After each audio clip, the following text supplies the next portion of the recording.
we are going to discuss about the application of remote sensing for estimation of sedimentation in reservoir. As we all know, the water originates from the high mountains and it's a basic need of human life. During its journey from the mountains to sea, it picks up sediment in its way from the earth. This sediment is transported from the rivers and rivulets and it is normally finally deposited into the reservoir. The sediment which gets deposited in the reservoir encroaches the capacity of the reservoir, which is created for the industrial utilization, reservoir which is created for the use of irrigation, for the use of power generation. It is being encroached by the sedimentation. Now, how much is the sediment deposited in the reservoir that we want to estimate or that we want to calculate? Why we want to calculate this sediment deposition? We want to know what is the rate of sedimentation of this area. What is the total volume of sediment deposited in the reservoir so that we can allocate the balanced water to the user, to the beneficiaries. The important levels of the reservoirs are, as you know, it is a maximum water level, it is full reservoir level and minimum drawdown level. The storage zone between maximum water level and the full reservoir level is known as a flood storage zone to accommodate the flood in the reservoir. And that between the full reservoir level and the MDDL, minimum drawdown level, is known as a live storage zone, and this is the useful storage zone which is being utilized for our purpose. And between the minimum drawdown level to riverbed level, it is known as a dead storage zone. The process of sedimentation is like this. Whenever a river water flows, it brings lot of sediment with it. When it comes in contact with the huge volume of the reservoir, it drops down the sediment because of the reduction in the velocity, because of the reduction in its carrying capacity of the sediment. So that sediment which is brought out by the river is first deposited in the live storage zone. The coarse sediment is deposited in the live storage zone first, and then slowly it moves down towards the dead storage zone, as you can see from this figure. Now that first it encroaches the live storage zone and then it encroaches the dead storage zone. So whatever sediment is trapped in the reservoir, it encroaching the capacity. You can see it is 20% or 10% capacity is encroached. Then what will happen when we supply the water to the irrigation or for the water supply or for the power generation? The balanced water is less. How can we supply the water? In that case, for the reallocation of the water, we need the systematic survey of sedimentation deposited in the reservoir. For that purpose, number of methods are available. As you can see, there are conventional methods, there are some stream flow analysis method, there is area reduction empirical method, there are mathematical models also which are nowadays popular, but the best one is the satellite remote sensing method. The satellite remote sensing method, why we are utilizing? We are utilizing because it is cost effective. It requires very less manpower. It saves our time, and not only that, the maximum benefit of this method is that the survey of sedimentation deposition can be done for the past years also, that we cannot do by the hydrographic survey, that we cannot do by any other method. So this is the greatest advantage of the satellite remote sensing method, and that's why CWPRS is using this method nowadays. We have done near about 20 reservoirs, carried out the survey for 20 reservoirs in last 5-year plan, and now we are planning for more reservoirs to be surveyed.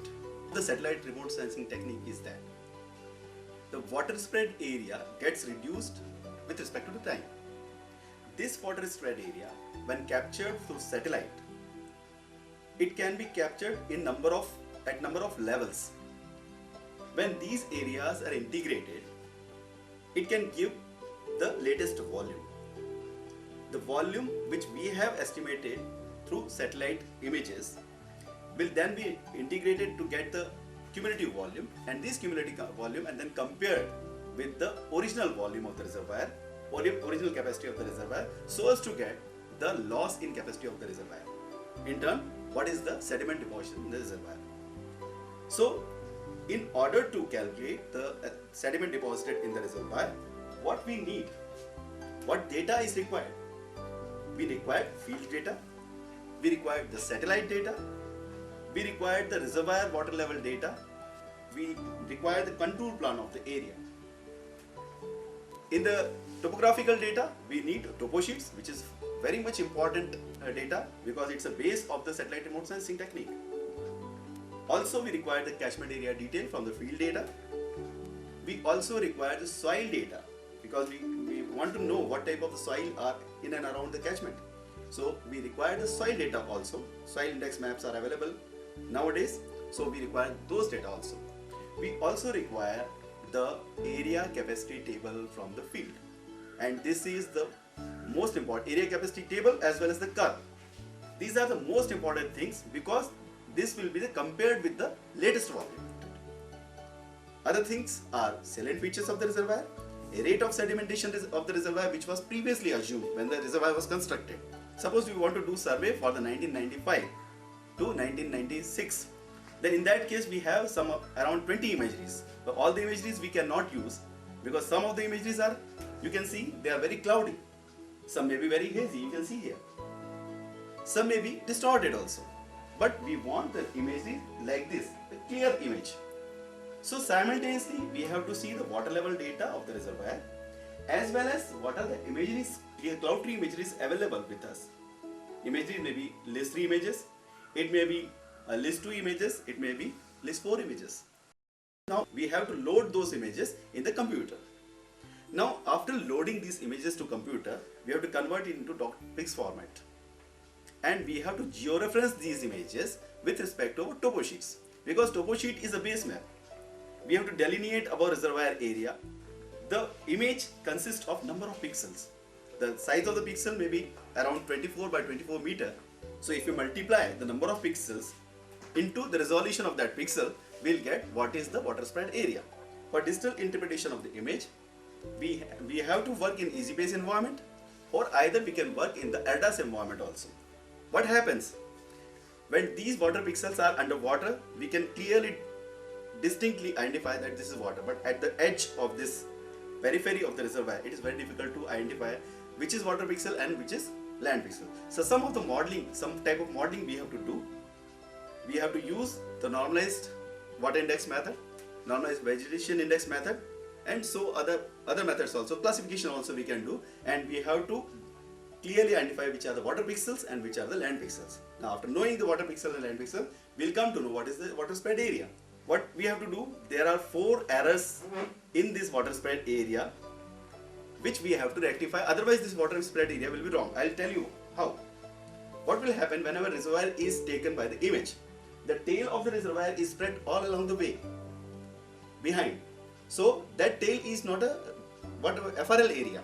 We have to cut that area at FRL, we have to cut that area at MDDL, we have to cut at each and every level of the image. So we have to cut that tail. This is one correction we have to do. Another correction, sometimes some clouds are there in between that image.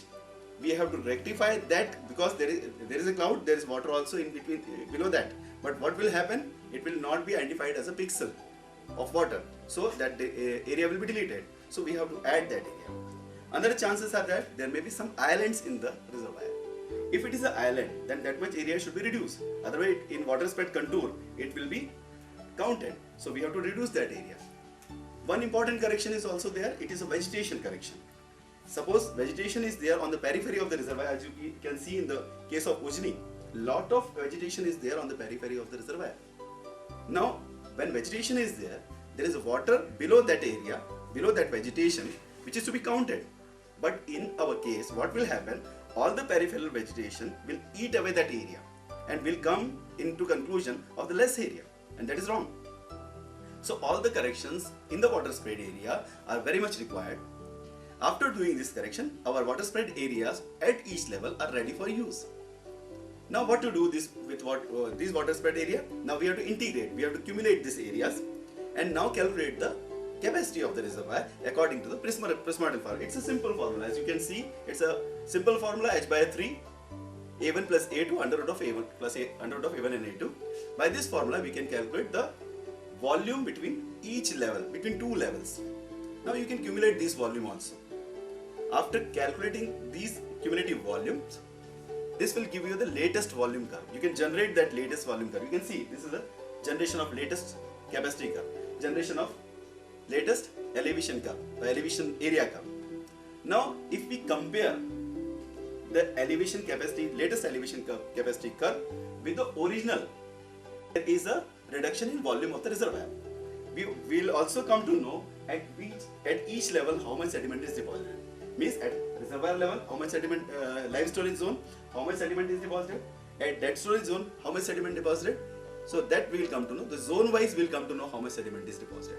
Now after getting the results, what is our aim? What was our aim? Our aim was to inform what is the sediment, what is the volume of sediment deposited in the reservoir, so that the project authority can plan for the future allocation of the water.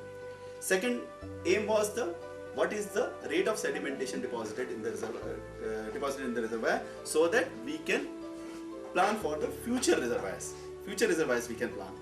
And third one, which is the foremost important one, is that at which location this sediment is deposited, so that we can maintain our power outlets, our irrigation outlets, etc.